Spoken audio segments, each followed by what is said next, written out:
मोअज़्ज़िज़ ख़वातीन व हज़रात, दास्तान गोई की आज की इस नशीस्त में आपका खैर मक़दम है।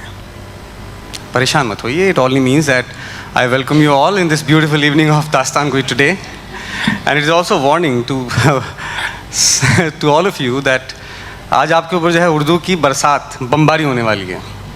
लेकिन इसके बावजूद ये बात मैं आपको तयशुद कह सकता हूँ कि अगर आप थोड़ा सा मेरे साथ जुड़ के चलेंगे, so I'm sure that you will be able to appreciate it. So before I start a formal performance of Dastan Goi, I would like to say a few words about this art form and its history as well. तो साहब, दास्तान गोई जो है वो दो अल्फाज से मिलके बना है। दास्तान जिसका मतलब है किस्से कहानियाँ, जैसे कि आप सब जानते हैं, और गोई, द वर्ड गोयम in Persian means to speak, to say. तो कहानी को कहने, सुनने और बयान करने का जो हुनर है उसको दास्तान गोई कहा गया है। So this particular art form it definitely has some Arabic and Persian roots. In fact, the protagonist of the story, the most popular story, which is referred to as दास्तान अमीर हमज़ा। दास्तान अमीर हमज़ा क्या है, इस पर मैं 2 मिनट बाद आऊँगा। पहले मैं आपको इसकी थोड़ा हिस्टोरिकल एक बैकग्राउंड आपको बताता चलूँ। But this particular art form called दास्तान गोई, it originated in Persia. वैसे तो हमारे हिंदुस्तान जन्नत निशान में कहानी सुनने और सुनाने की परंपरा इतनी ही पुरानी है जितनी हमारी तहज़ीब। आप वेदों की बात कीजिए, आप उपनिषदों की बात कीजिए, आप जातकों की बात कीजिए, आप रामायण और महाभारत की बात कीजिए, तो हमारे पास एक लंबी फहरिस्त है कि जहाँ पे कहानियाँ जो हैं वो हमारी तहज़ीब, हमारे कल्चर और हमारी संस्कृति का, जिसे हम कहते हैं, एक अभिन्न अंग रहा है। So to say that the dastangoi as an art form is not Indian will be historically a misrepresentation, and the reason that it is true that it originated in Persia, but you see when it came to India, it has just 2 elements in it. It had razm and bazm. Razm is warfare, right, and bazm is shringar जिसको हम बोलते हैं, love. But when it came to India, there were 2 more components that were added into it. One of them was साहिरी। साहिरी मतलब sorcery, magician, जादूगर, right, और sorcerer यानी कि साहिर, जादूगर। And the second element which was introduce in it was trickery. So they were tricksters, अय्यार्स। आप लोगों में से कितने लोगों ने चंद्रकांता संतति नाम का जो एक धारावाहिक है वो देखा है? तो उसमें एक यक्कू अय्यार हुआ करता था ना। तो साहब, मैं आपको बताता चलूँ कि चंद्रकांता संतति जो है वो दास्तान अमीर हमज़ा का ही एक अडेप्टेशन है, राइट। अब आपको बताता हूँ उसकी तारीख़ के बारे में। तो ये this particular art form it came into India with the advent of the Mughals, and बादशाह Akbar was a great patron of this particular art form. उन्होंने तो एक बड़ा अनोखा काम किया। उन्होंने क्या किया कि दास्तान Amir Hamza, which was the most popular से दास्तान रिपर्टुआ, what he did, he asked his painters to create folios, to make paintings, right? So what he would do, he will ask the dastan gois. A dastan goi is the one who does dastan goi. So what what would happen is that the dastan go would sit at the top of these folios. So these folios will revolve beneath the dastan go. So it was kind of a proto television which Akbar was able to conceive. So a dastan go would sit at the top. And those depictions from Dastan Amir Hamza in the form of paintings will revolve like this. And we have accounts from Mirza Ghalib. So Mirza Ghalib अपने एक ख़त में लिखते हैं कि साहब, अगर आप मुझे फ्रांसीसी शराब का एक खंबा और तिलिस्म और दास्तानी अमीर हमज़ा के 2 दफ्तर दे दें तो मुझे जन्नत की कोई ख्वाहिश नहीं है। He says it like very categorically. You give me a bottle of French wine and 3 volumes of Dastan Amir Hamza, I don't wish to go to heaven. So that is the level of popularity it had in the 18th century. और मिर्ज़ा गालिब ये भी लिखते हैं कि कैसे हर जुमेरात को, हर Thursday को ये दास्तान को जामा मस्जिद की सीढ़ी पर बैठ के दास्तान अमीर हमज़ा सुनाते थे। और ये दास्तान जो है वो दिन, हफ्तों, महीनों और सालों तक जाती थी। इतना ज़्यादा इसका रिपर्टुआ था। लेकिन हुआ ये कि अंग्रेज़ों की आमद के आने के बाद हम देखते हैं कि हालात बदले। कहानी, नॉवल, इन सब को जो है तरजीह दी गई। And somehow this tradition of storytelling, it receded into background. But At this juncture, we must be thankful to Munshi Naval Kishore. It's a very famous publisher from Lucknow, you must know. So actually he anticipated, he realized that this art form is going to perish. So what he did, he asked all these Dastan Gos to sit in front of the scribes. So these Dastan Gos will, tell stories, and these scribes would, note it down. And now I'm going to share a very, very unique information with you, that when all these stories from Dastani Amir Hamza were compiled, there were 46 volumes of it. And each volume is comprised of 1,000 pages.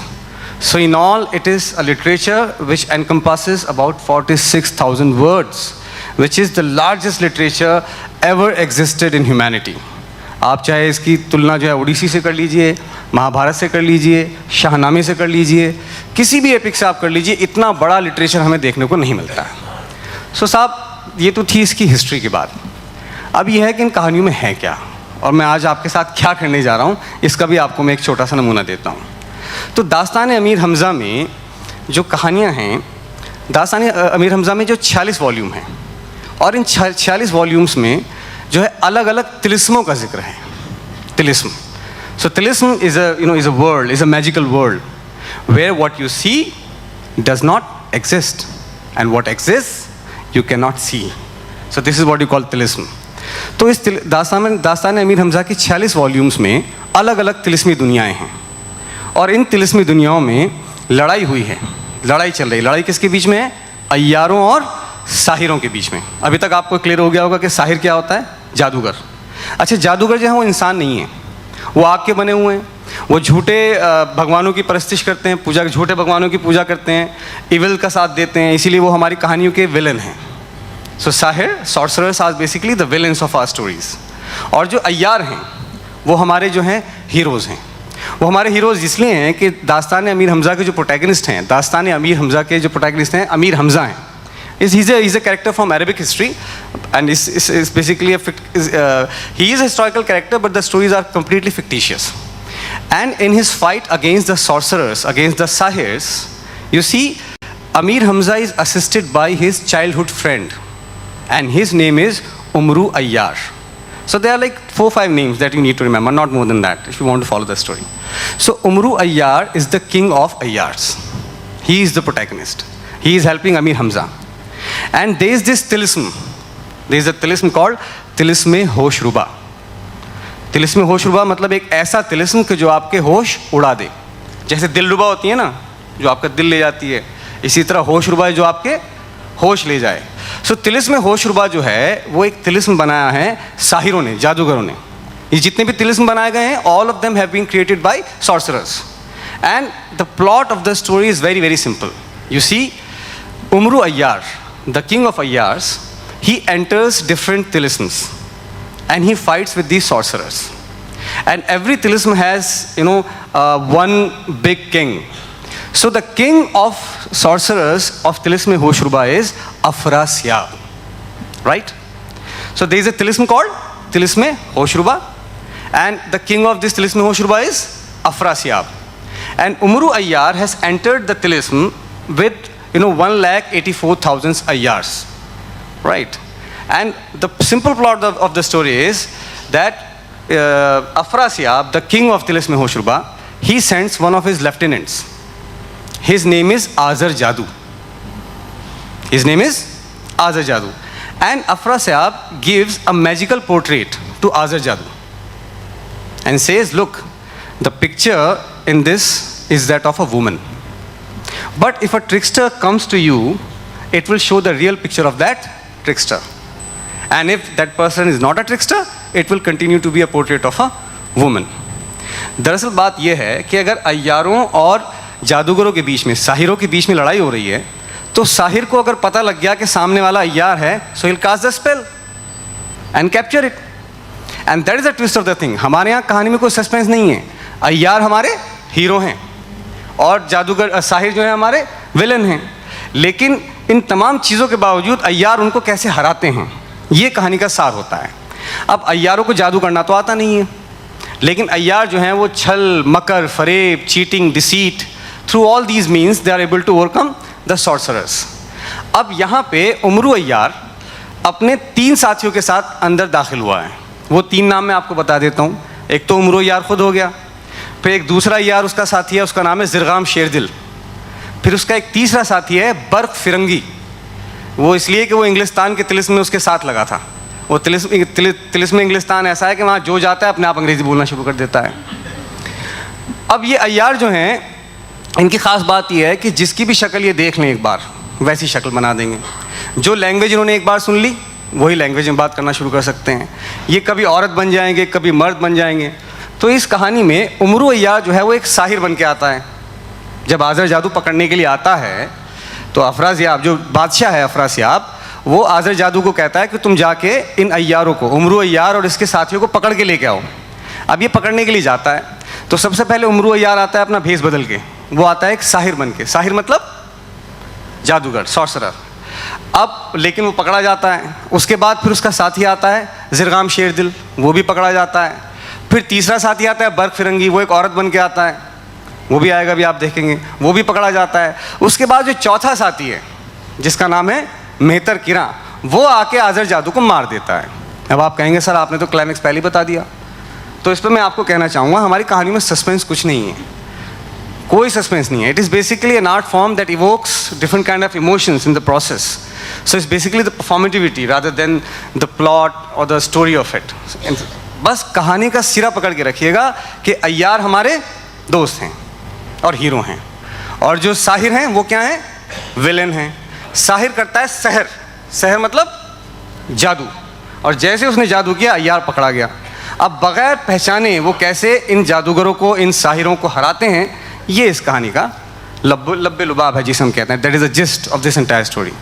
तो साहब 2 minute दीजिए और हम जो है जाते हैं। एक चीज़ आपसे मैं कहना चाहूँगा कि अगर इस पूरी दास्तान में अगर आपको कोई बात समझ में आए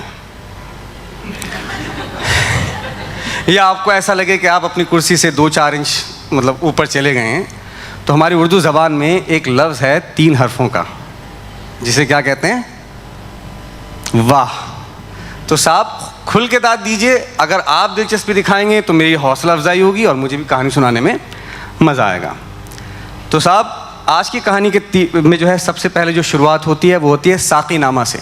साकी मतलब it's an ode to the bartender. The English translation would spoil it completely, right? So not the bartender. यहाँ पे साकी का मतलब यह है कि जो अपनी ज़बान की खूबसूरती और बयान का जादू और नशा लोगों में बिखेरता है। तो ये शुरुआत वहाँ से होती है। उसके बाद there is a description of तिलिस्म होशरुबा, कि भाई अफरासियाब इतना बड़ा बादशाह है, उसका तिलिस्म कैसा होगा, है ना। और उसके बाद फिर आपकी कहानी शुरू होती है।